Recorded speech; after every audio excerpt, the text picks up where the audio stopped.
सोलापूर शहरातून एक धक्कादायक घटना समोर आली आहे.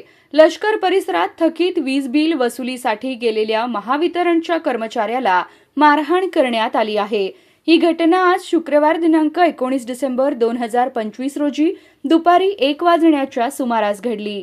मारहाण झालेल्या कर्मचाऱ्याचे नाव विलास किशन दणके, वय 35, राहणार जुनी मिल कॉलनी, सोलापूर असे असून ते महावितरणच्या सिव्हिल शाखेत कार्यरत आहेत. तर मारहाण करणाऱ्या व्यक्तीचे नाव राजेंद्र सातारकर असल्याचा आरोप आहे. विलास दणके यांनी दिलेल्या माहितीनुसार धमाको डोली बाजार, लष्कर, सोलापूर येथे थकीत वीज बिल वसुलीसाठी ते गेले असताना संबंधित व्यक्तीने त्यांच्याशी वाद घालत अचानक मारहाण केली. या मारहाणीत विलास दणके जखमी झाले.